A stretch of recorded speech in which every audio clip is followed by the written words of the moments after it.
Ang businessman na si Kim Wong itinuturing ngayong di umano'y mastermind ng money laundering case kung saan ninakaw mula sa Central Bank of Bangladesh ang $81 million at pumasok sa 4 na account sa RCBC Jupiter branch. Ayon sa chairman ng Committee on Banks na si Senador Serge Osmeña, bagamat may pananagutan daw si RCBC Jupiter branch manager Maya De Quito, lumabas sa executive session na mas guilty raw si Kim Wong. Dati na rin inimbestigahan ng Senado si Wong dahil sa pagkakasakot nito di umano sa illegal drug trade noong 2001. I wouldn't say least guilty, but she's not the most guilty. May orchestrator dito, may mastermind. And right now, it's looking like it's Kim Wong.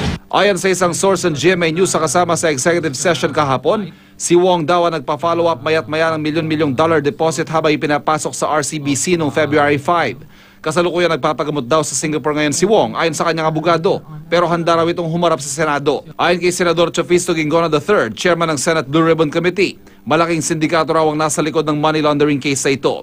Kapani-paniwala rin daw ang ibinahagi sa kanila ni De Quito. At least we know, according to her story, we still have to vet it with other testimonies. But we know now na she was not, according, it seems from her story, I'm saying, I have to emphasize from her story, it seems that she was just used and that there was really a prime mover in all this, and he is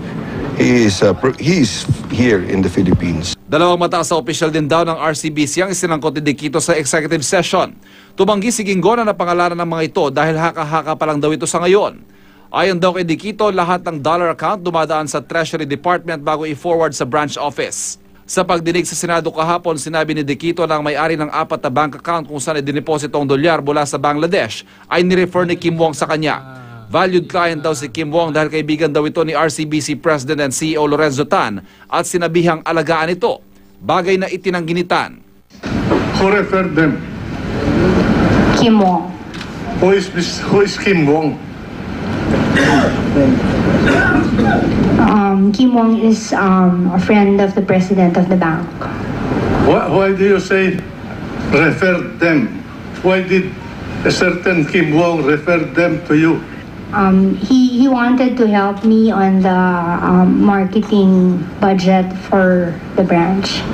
It seems she knows him better. I mean, No, I'm just asking you if you have... I have no business... no business, no, but personally. Well, I met him in 2002 when he was a restaurant owner. I didn't see him for, I think, 12 or 14 years. Sabi ni De Quito, ang nagpakilala sa kanya kay Kim Wong ay ang car dealer na si Jason Go noong nasa ibang bangko pa siya. Nakakuha ang GMA News ng isang litrato mula sa mapagkakatiwalaang source kung saan makikita magkasama sina Jason Go at si Wong.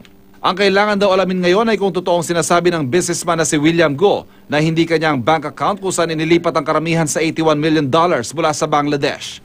Nagsasagawa na rin ang sariling investigasyon ng Bangladesh Police kaugnay ng kaso. Ayon sa isang source sa mga pulis, nagawang maitago ng mga kawatan ang ginawang hacking na mag-install sila ng malware sa printer. Iimbestigahan na rin ang budget department at ang computer system ng bangko. Nagsampa naman kanina na reklamong falsification of documents si William Go laban kina Maya De Quito at Customer Relations Officer na si Angelo Torres. Muli ring iginiit ni Go na hindi sa kanya ang dollar account at peso account sa Jupiter branch ng RCBC. Pero ayon kay Torres, sa account ni Go winidraw ang 20 million pesos cash noong February 5. Ako po mismo ang nagpa-receive kay William Go. Paninindigan ko na si Mr. William Go ang kumuha nito. Parang ginugulo na po kasi din ako ni RCBC, sir. Ano yung sasakyan ni William Go? Nila yung utak ko. Sa investigasyong ginawa ng RCBC, lumalabas daw na ang pirma sa dalawang account sa Jupiter branch ay iba sa bank account ni Go sa isang mall sa Quezon City.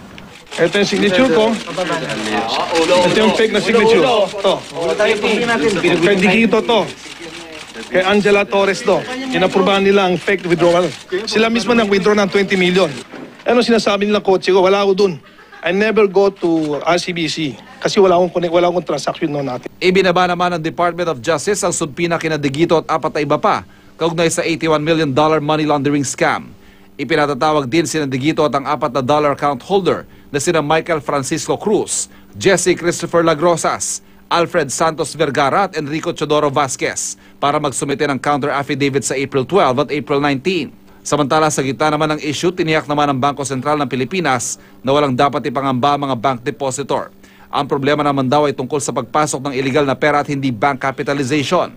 Para maiwasan naman daw na maging money laundering center ang Pilipinas, panahon na raw para amyandahan ang bank secrecy law.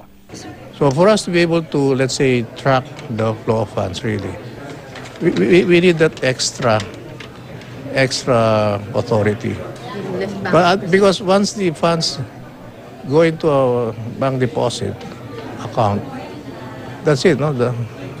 The trail turns cold, and we cannot look into that. Ivan Mayrina, GMA News.